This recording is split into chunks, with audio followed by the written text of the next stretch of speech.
Hola, ¿qué tal? Muy buenas, bienvenidos a este programa especial que les llevamos por medio de Radio Fides 93.1 FM de San José TV y también por nuestra plataforma de redes sociales. Hoy tenemos un invitado muy especial, de verdad que es un gusto para mí poder entrevistarlo, Monseñor José Ignacio Munilla. Él es obispo de San Sebastián en España y está aquí en el país porque viene a una celebración con los catequistas y nosotros aprovechamos para poder conversar con él y también para que nos ilumine un montón con este bagaje que lleva tanto en medios de comunicación como en redes sociales. Monseñor, bienvenido, de verdad que un placer para nosotros tenerlo hoy acá. Muchísimas gracias por vuestro cariño, por esa acogida, que la verdad es que me ha impresionado ver que este es un país muy acogedor, y hospitalario. Sí, Monseñor, bueno, tal vez si nos cuenta primero el motivo de su visita aquí a nuestro país. Bueno, pues la verdad es que mira, soy un obispo que allí en España he tenido bastante participación en el mundo de la radio, especialmente en Radio María, y durante mucho tiempo, ya antes de ser obispo, comencé la explicación del catecismo de la Iglesia Católica, de una manera pues diaria. Diariamente yo iba desgranando ese catecismo punto por punto, intentando pues explicarlo de una manera sencilla, iluminándola con los ejemplos de la vida bueno, pues ese catecismo se emitió en directo en España y como tenemos este hermanamiento de lenguas entre nosotros, pues bueno, también ese catecismo se está emitiendo ahora en muchos países de habla hispana, entre ellos también Costa Rica, ¿no? Se emite ese catecismo entre nosotros y entonces, bueno, pues he sido invitado con motivo de que ese catecismo se emite diariamente. Y la verdad es que esta visita, que es muy breve, que son 5 días, pues también me ha permitido visitar el seminario de ustedes, estar con los seminaristas, estar también con su arzobispo, encontrarme con muchas realidades de movimientos, de asociaciones, y hay un gran encuentro preparado, ¿no? Pues con los catequistas de toda la nación y también organizado también con el CENACAT, etcétera. Y bueno, pues la verdad es que estoy sorprendido, ¿no? Estoy muy impresionado de ver vuestra capacidad de convocatoria y están matriculadas ya unas 2.800 catequistas, ¿no? Y la verdad estoy impresionado porque sois un país pequeño y con un país pequeño con esa capacidad de convocatoria, etcétera, pues sois un ejemplo, ¿eh? Son ustedes un ejemplo de iglesia viva, a pesar de que vivimos estos momentos de secularización. Y bueno, vengo a transmitir mi experiencia como catequista, pero también vengo a disfrutar de esa fe de ustedes. Ya había estado en Costa Rica No, antes, es la no, primera no vez. había estado nunca. Sí, Monseñor, usted hablaba ahorita de eso que estamos viviendo, toda la parte de secularización que se ha propagado por todo el mundo. ¿Cuál es el papel que juega un obispo en estos momentos? ¿Cómo podría usted definir el papel de un obispo en estos momentos turbulentos donde la iglesia ha sido atacada, donde hemos tenido lastimosamente casos de abuso sexual, donde la iglesia tal vez pues no ha salido bien parada, por decirlo Sí. así? Yo he procurado en mi visita, compartir también la experiencia española con aquellos con los que me he encontrado, en concreto con los seminaristas, ¿no? Les he dicho, bueno, nosotros tenemos el honor, que creo que es el mayor honor que tiene España, de haber compartido la fe, ¿no? Con estas tierras. Pero también tenemos ahora el dudoso honor, que no es tal cosa, de ser también los exportadores de una crisis de secularización muy grande, ¿no? En la que España ha sido un poco punta de lanza en estas últimas décadas y que está también esas ideologías que dan la espalda a las raíces cristianas está también influyendo mucho en el resto de los países de Latinoamérica, ¿no? Entonces he querido también un poco compartir esa experiencia, ¿no? Para que no nos acomplejemos, porque yo creo que este ambiente laicista, de una máxima secularización, dice parte de la premisa de que no debe de estar presente en la vida pública, en la esfera pública, la Iglesia. La Iglesia tiene que reservarse para el interior de la conciencia de las personas, ¿no? Y la sociedad tiene que construirse sin que en ella el hecho religioso tenga una presencia pública. Y eso es una especie de postulado que se plantea de una manera pues casi imperativa. Y eso nos ha llevado pues a que a veces ha habido mucha acritud y mucha agresividad en los medios de comunicación contra la vida de la Iglesia, ¿no? Y yo una cosa que he transmitido es que a veces se quiere tener como único interlocutor a los obispos, para generar una cultura anticlerical. En España hay una profunda cultura anticlerical, mucho más que en Italia, por ejemplo, mucho más que en Francia. Es curioso, en España quizás por motivos de aquella guerra civil que tuvimos, persiste en nosotros, ¿no? Esa herida que se deriva en un anticlericalismo. Entonces, bueno, pues yo creo que una cosa que he transmitido es la importancia de que un obispo no esté solo, de que haya todo un cuerpo eclesial que se exprese públicamente, que haya asociaciones de padres católicos, por ejemplo, que hagan oír su voz en la esfera pública sobre su derecho a educar a sus padres, a educar a sus hijos conforme a sus convicciones cristianas, y que sean los padres los que lo digan, porque si es exclusivamente el obispo el que se manifiesta en la esfera pública, pues se hace otra lectura. Ahí está la Iglesia pretendiendo defender unos privilegios. No, la Iglesia está para ponerse al servicio del derecho de los padres de pedir para sus hijos una educación conforme a sus criterios cristianos, ¿no? Por eso yo una cosa que he transmitido es la importancia de que, es curioso que este laicismo prefiere tener únicamente como interlocutor al obispo, porque quiere dar una imagen de la Iglesia reducida al clericalismo. No le gusta que se muestre, que se visibilice la Iglesia en toda su presencia de cuerpo de Cristo, con los padres, los niños, las familias, ¿no?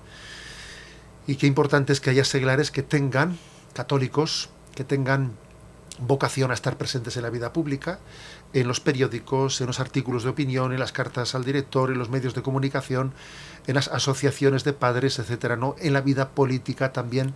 Me parece muy importante. Creo que un obispo tiene que ser también director de orquesta.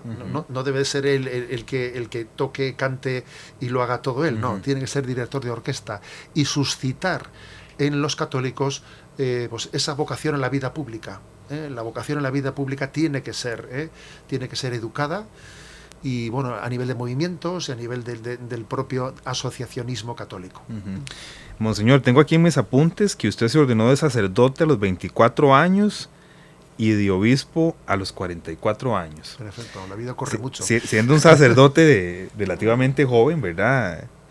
¿Cómo fue esa llamada cuando lo llaman de la nunciatura para darle la noticia? Pues es verdad que me dieron un pequeño susto, es verdad. Recuerdo perfectamente ese día. Estaba yo reunido con mis compañeros sacerdotes, me sonó el teléfono, salí fuera y una religiosa me llamaba y me decía: mire, le llamo de la Nunciatura Apostólica, por favor venga mañana a Madrid y no diga a nadie que le hemos llamado. Me quedé dije, ¿qué llamada ha sido esta, no? Sí, sin duda alguna, ¿no? Pues fue un momento de sorpresa en la vida, un momento de sorpresa en el que también hice un acto de confianza. Yo he sido educado desde pequeño en la espiritualidad del corazón de Jesús. Mis padres me enseñaron a invocarle en vos confío, corazón de Jesús, en vos confío. Por eso cuando allí me encontré y cuando el nuncio de su santidad me pidió pues que respondiese a la petición del Papa de ser obispo, me dijo que pasase a una capilla para orarlo y antes de dar la respuesta. Y en aquella capilla yo me acordé de lo que mis padres me habían enseñado de pequeño, en vos confío, en vos confío, en ese acto de confianza. Y por cierto, cuando hablé con el señor nuncio para darle mi en vos confío, me acuerdo que le hice una pregunta. Le dije: oiga, yo soy un sacerdote que tengo una presencia diaria en la radio, debo de dejarlo para ser obispo. Y él me dijo: bueno, un obispo debe de ser predicador de la palabra. Si usted está predicando la palabra, no tiene por qué dejar eso para ser obispo, ¿no? Con lo cual, bueno, pues es algo que hice anterior a mi presencia, digamos, ¿no? En este medio de la radio, la hice antes de ser obispo y posteriormente, ¿no? Pero bueno, pues he tenido esa característica de que en esa vida episcopal, pues quizás he tenido... La he acompañado especialmente con la presencia en estos medios de comunicación. Sí, eso le iba a preguntar precisamente. Usted me comentaba ahorita fuera de micrófonos que fue el presidente de la Comisión de los Medios de Comunicación de las Conferencias Episcopales Europeas, y pues obviamente la presencia suya en medios de comunicación, en redes sociales. ¿Cómo valora el papel que están cumpliendo los medios de comunicación en estos momentos en la sociedad en general? Vamos a ver, también en este momento sigo integrado en la Comisión de Medios de Comunicación de la Conferencia Episcopal Europea, y en concreto tengo la responsabilidad del tema de las redes sociales, ¿no? Bueno, yo creo que nuestra presencia, la presencia de la Iglesia Católica en redes sociales y en el mundo de las nuevas tecnologías, en Internet, etcétera, yo creo que gracias a Dios no hemos llegado tarde. O sea, tenemos presencias... Vamos avanzando. Sí, sí, tenemos presencias significativas.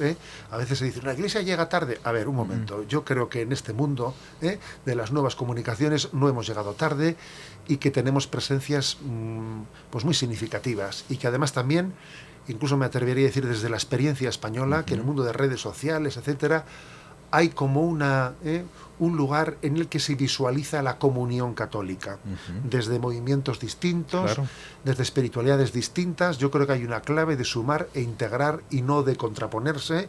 O sea, que creo que es, en mi opinión, un ejemplo de comunión. Ahora, hay que distinguir las cosas, ¿no? Una cosa son los medios nuestros, los medios católicos, a nivel de radios.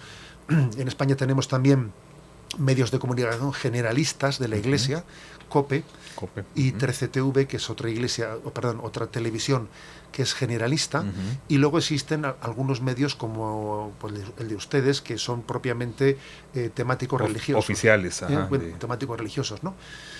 Pero claro, a ver, vamos a ser claros, esto es muy importante, totalmente necesario, tanto los medios específicamente temáticos religiosos como los medios católicos generalistas.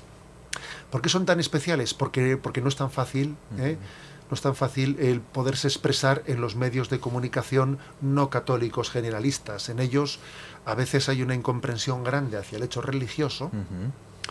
A veces hay una, digamos, falta de conciencia de cuál es el hecho religioso, no se sabe tratar bien, adecuadamente, aunque bueno, yo soy consciente de que no me debo exclusivamente de quejar, sino que hay que intentar ver de qué manera nos hacemos partícipes. Vamos a decir que hay medios de comunicación que son específicamente anticlericales, en los que es imposible tener una presencia, pero hay otros medios de comunicación... O si se tiene una presencia es negativa. Sí, a veces uno es requerido, pero para estar en un formato en el que va a ser lapidado, Claro. Lapidado. Y luego existen otros medios que no son digamos, ¿no? Pues tan visceralmente anticlericales, pero sí participan de esa ignorancia del hecho religioso y no saben tratarlo bien y pueden dar noticias pues muy erráticas, pero quizás no por un anticlericalismo, sino por una ignorancia y por el efecto de contagio de este ambiente dominante, ¿no? en el que vivimos. Ahí en esos medios es conveniente tener presencias y tener paciencia, y tener relaciones personales y relaciones humanas, porque también, digamos, la capacidad de estar presente en los medios muchas veces se hace desde las relaciones personales. Se necesita conocer a Julián, conocer a Jorge, conocer a tal, invertir tiempo en relaciones personales. También a veces en este mundo, como seguro que tú sabrás, ¿no? Pues es importante entrar, ¿no? Desde una persona concreta que es la que puede abrirnos puertas. Con lo cual, distingamos, ¿no? Claro. Distingamos. Están los medios eclesiales, generalistas, y los específicamente, digamos, ¿no? de temática religiosa. Están los medios, laicos, algunos absolutamente anticlericales, que tienen a la Iglesia en su punto de mira, es así, con los que, pues eso, poco se puede hacer más que mostrar la mansedumbre, porque también, a veces yo digo, voy a decir una cosa, que en la forma de responder ante la agresividad con mansedumbre hay un testimonio para quien quiera leerlo, Quien quiera ver, que vea la mansedumbre como forma de respuesta cuando alguien es atacado. Jesús en el Evangelio, hay un momento en que dice, si he hablado mal, dime en qué he hablado mal, pero si no, ¿por qué me pegas? Esa frase de Jesús dicha con toda su calma y su serenidad, ¿no? Cuando está siendo agredido en ese momento del interrogatorio de su pasión, pues también es quizás lo que la Iglesia dice ante esa agresividad, ¿no?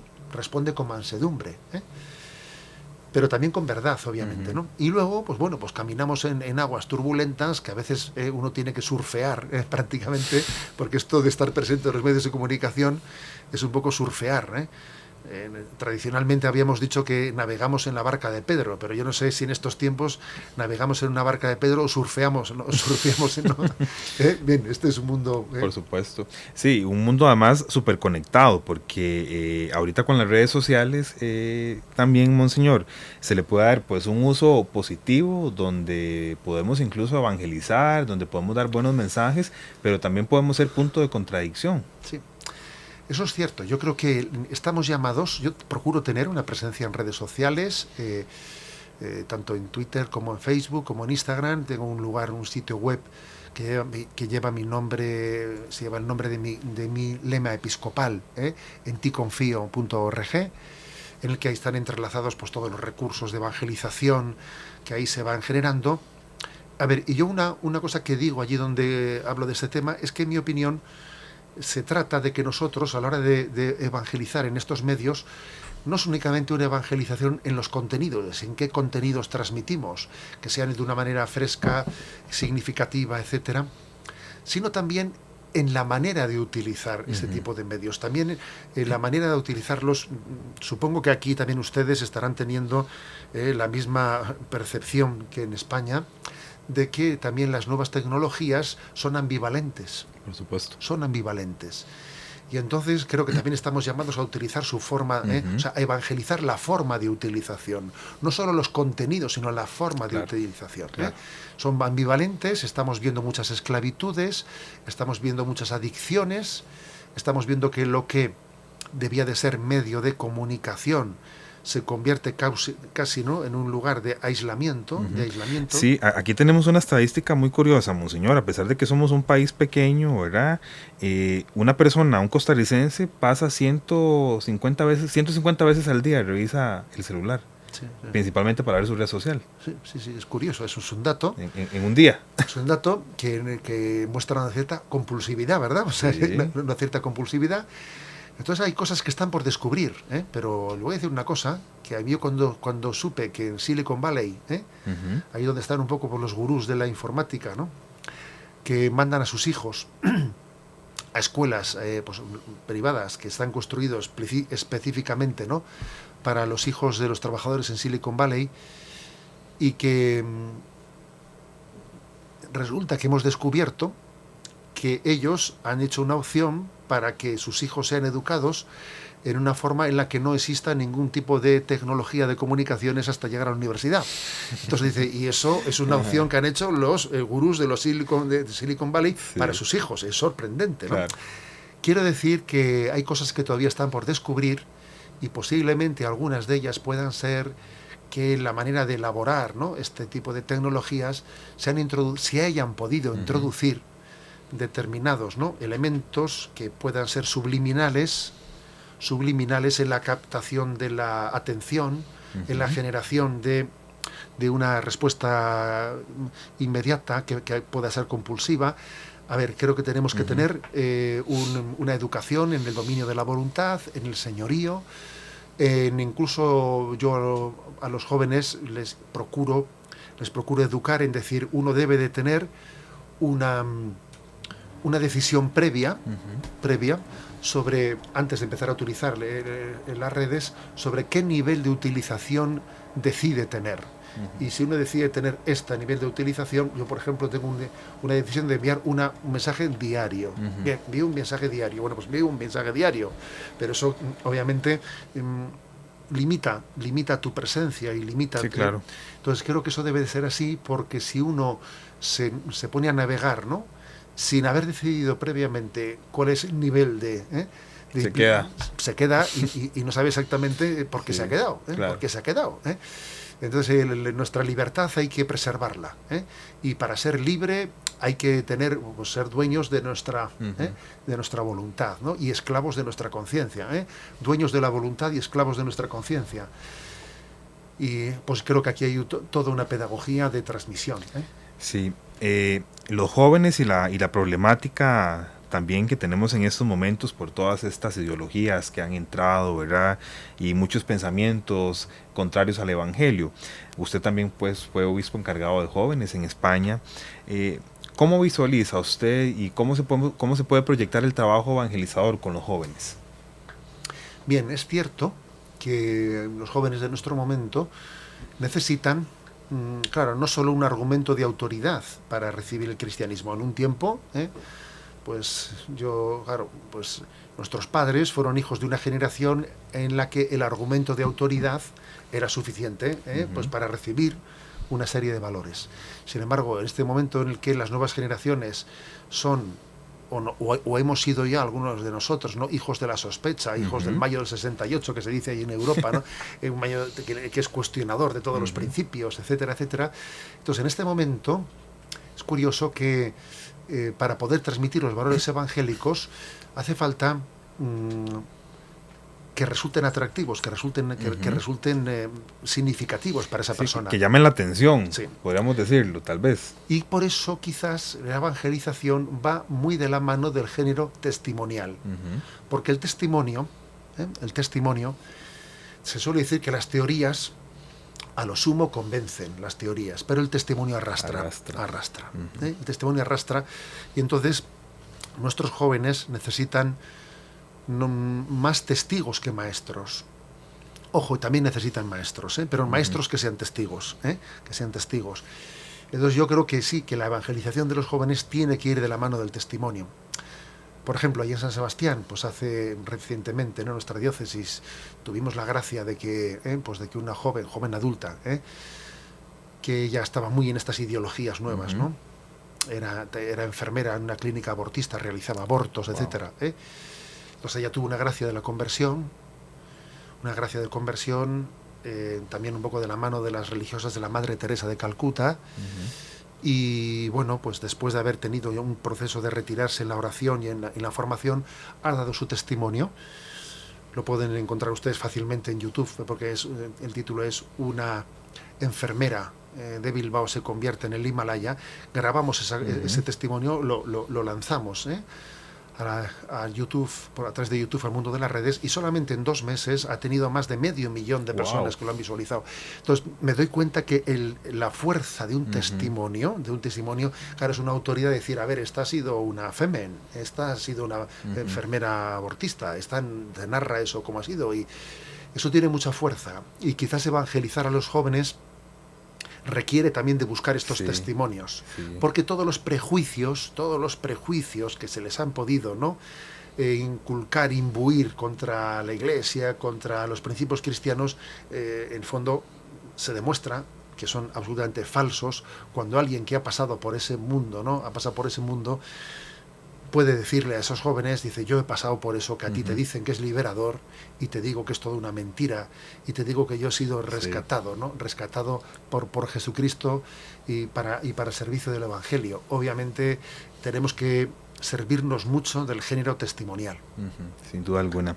Bien, estamos conversando con Monseñor José Ignacio Munilla, obispo de San Sebastián. Monseñor es teólogo y además ha tenido pues una participación muy importante en medios de comunicación, muy admirado por la iluminación que da aquí en Costa Rica también, y tenemos el placer este día de tenerlo acá con nosotros.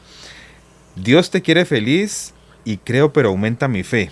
Estos libros, Monseñor, de su autoría, que sin duda alguna pues han marcado muchas vidas. Sí, el más reciente es ese último, ¿no? Dios te quiere feliz.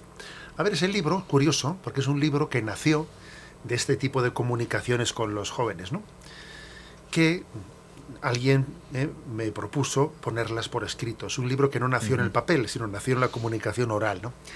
¿De dónde viene este título? Porque quizás es curioso, Dios te quiere feliz. A ver, es intentar transmitir un poco lo que antes decíamos. A ver, todo el mundo quiere ser feliz. Si saliésemos a la calle y hiciésemos una encuesta, ¿usted quiere ser feliz? ¿Usted quiere ser feliz? Ahí obtendríamos el pleno, ahí obtendríamos consenso pleno.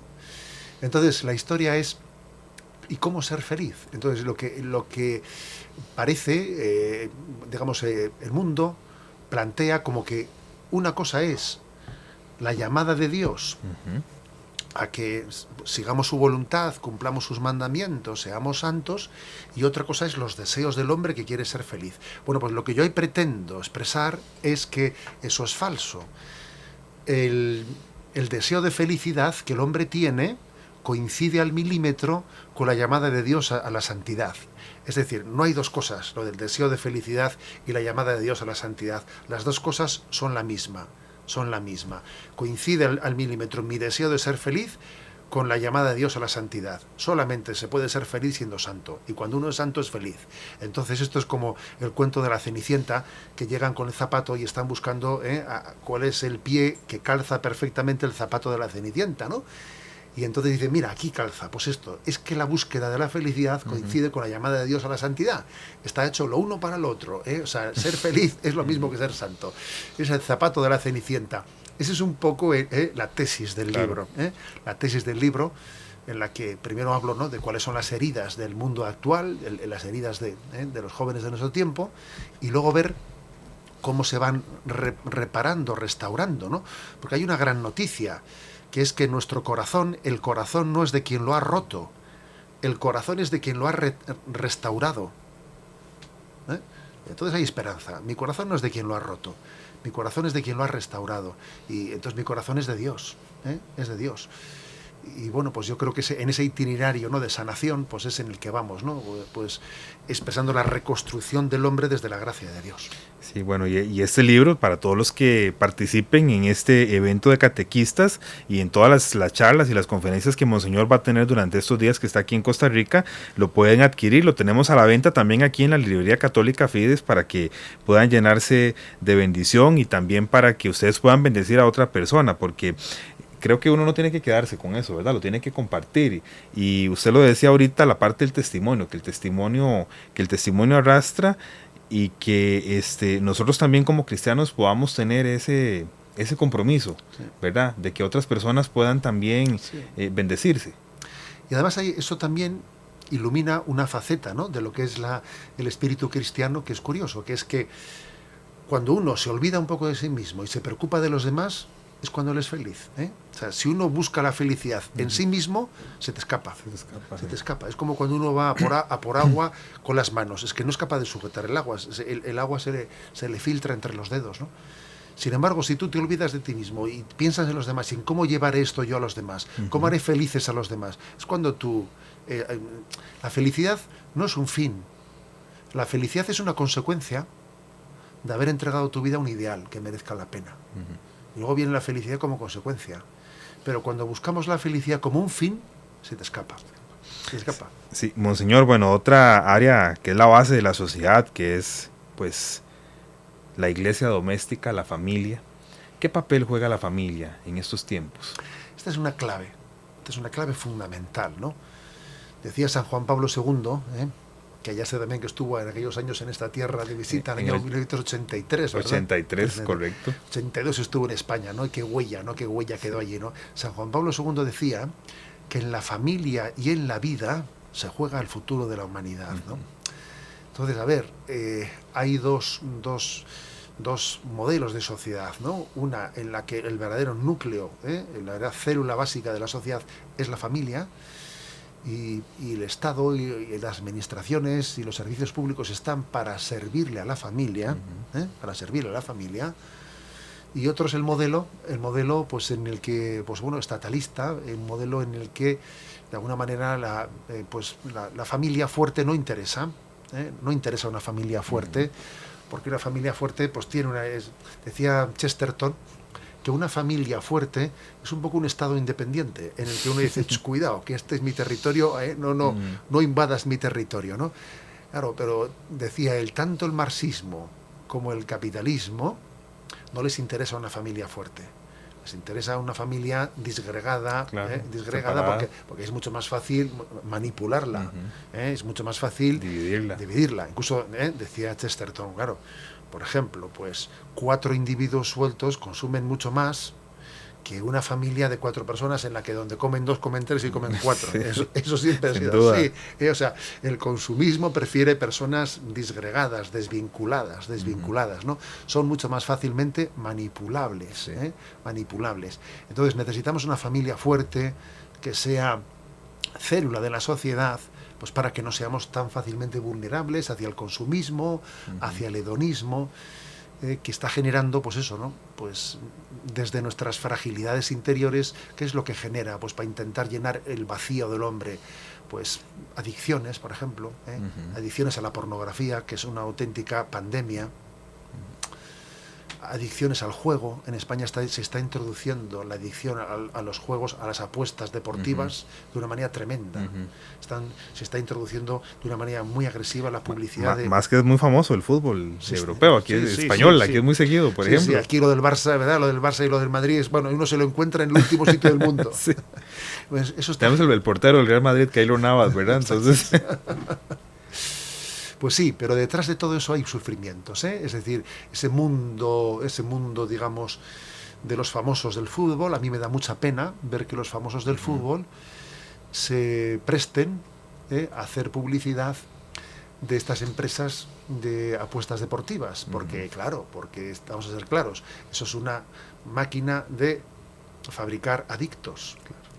Personas con adicciones, y cuando uno ve una televisión que a la 1 de la madrugada está anunciando apueste, a ver, eso solo puede tener como destinatario una persona adicta, una persona adicta, ¿eh? Y todo eso surge cuando la familia se ha desvinculado, cuando necesitamos buscar compensaciones.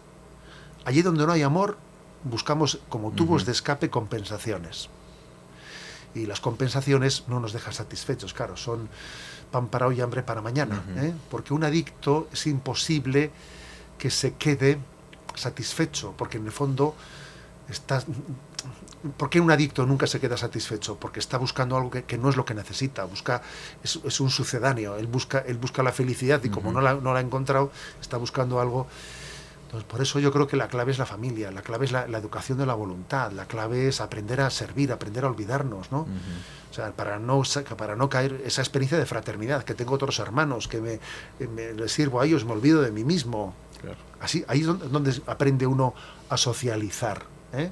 Cuando uno tiene pues unos cuantos hermanos y tiene que pensar en ellos y no solo en mí, es muy difícil ser narcisista. Sí, en definitiva. Monseñor, bueno, muy contento, ¿verdad?, de esta conversación que hemos tenido en este día. La diócesis de San Sebastián, ¿a cuánto queda de Madrid, de la capital? Tal vez para poner en contexto a la gente. Además les voy a dar una invitación. La diócesis de San Sebastián está hacia el norte de España, ya en el mar Cantábrico, en el norte, y tiene playa, y es también limítrofe con Francia, Entonces está cerca de Lourdes. Cerca de Lourdes, de San Sebastián a Lourdes hay 1 hora y media, Sí, una hora y cerca. media, muy cerca. Y allí, digamos, tenemos el honor en nuestra diócesis de tener una joya, que es el lugar en el que nació San Ignacio de Loyola. ¿En serio? Ahí está Loyola, ahí está el lugar de su nacimiento, que es, bueno, pues nuestra diócesis tiene ese honor, de que la espiritualidad, nuestro patrono es San Ignacio de Loyola, San Ignacio de Loyola. Entonces, bueno, pues cuando ustedes vayan allí, pues eso, tienen que visitar el lugar natal de San Ignacio de Loyola, y le visitan también al obispo, por ejemplo. Y es una diócesis grande. ¿Cuántas parroquias tiene? Bueno, tiene 200 parroquias, Wow. Tiene 200 parroquias, pero sí, la verdad es que... Aquí la más grande tiene 110, es la arquidiócesis. Lo que ocurre es que allí en España pasa lo siguiente, y es que en España, claro, como hubo un momento en el que pues, la Iglesia pues, tuvo una presencia muy grande, se construyeron muchas parroquias pequeñitas que ahora casi no tienen gente. Casi, claro, decimos hay que unificarlas y simplificarlas para poder atender pues con otro número de sacerdotes, ¿no? Claro, sí. Tengo mis apuntes, monseñor, y quiero hacer esta pregunta. ¿Usted tiene un hermano también que es sacerdote? Sí, tengo un hermano mayor que yo, tiene un año más que yo, que es sacerdote, que él fue además director de Radio María en España. Y bueno, pues la verdad es que él fue un poco también el causante de que el que me empujó, ¿no?, así a tener una presencia en medios de comunicación. Y además les voy a decir que tenemos muchas anécdotas, porque por lo visto se parece mucho a mí. Ajá, y los confunden. Y nos confunden, y nos confunden. Y todavía días antes de venir aquí, pues yendo por la calle, una señora me dijo: ¿pero cómo se parece usted a su hermano obispo?, me dijo. Entonces, bueno, pues sí, tengo un sacerdote que tiene mucho parecido. Y bueno, pues es una bendición, obviamente, para mí también poder compartir, ¿no?, la fe con un hermano sacerdote. Sí, y su familia es de San Sebastián. Está San Sebastián. No es eso frecuente, porque generalmente, por lo menos en España, los obispos no suelen ser de su propio lugar natal. Pero es que ahí se habla un idioma, el idioma vasco. Vasco, ajá. que no es fácil que lo hable pues un obispo nacido en otro lugar. Uh-huh. Entonces, bueno, pues también supongo que ese es uno de los motivos por los que los obispos de ese lugar suelen ser autóctonos. Uh-huh. Perfecto. Bueno, monseñor, de verdad que le agradezco muchísimo que nos haya acompañado. Un mensaje para la gente que nos ve, que nos escucha. Pues yo encantado de conocer este medio de comunicación que lleva además el nombre de esa virtud teologal de la fe. Y bueno, pues solamente decirles a ustedes, ¿no? Pues que sean conscientes, ¿no?, de que necesitamos alimentar la fe. La fe necesita ser alimentada, uh-huh, necesita ser cuidada. Entonces, si adornamos nuestra vida, ¿no?, si la envolvemos en frivolidad, o sea, necesitamos también alimentarnos en medios de comunicación como esta radio, en la que nuestra fe sea alimentada y cuidada y custodiada. La fe tiene que ser custodiada, porque hay un ambiente de frivolidad que sin darnos cuenta nos va arrancando nuestros principios, ¿no? Luego, felicidades, ¿no?, a Fides Radio, porque esté, bueno, pues ofreciendo, ¿no?, un medio de cuidarnos, un medio de custodiar nuestra fe y de alimentarla. No, muchísimas gracias. Yo encantado, de verdad, le confieso que soy fiel seguidor de su página, enticonfio.org. Se la recomiendo muchísimo por todos los subsidios que monseñor siempre está subiendo y que pues ayudan un montón en la vida cotidiana. A uno como papá también le ayuda un montón. Muchas gracias, monseñor. Encantado. Y que tenga una buena estancia en nuestro país. Muy bien. Que no sea la primera vez. Bueno. Bien, muchísimas gracias también a ustedes por habernos acompañado en este programa especial. Soy Jason Granados. Bendiciones.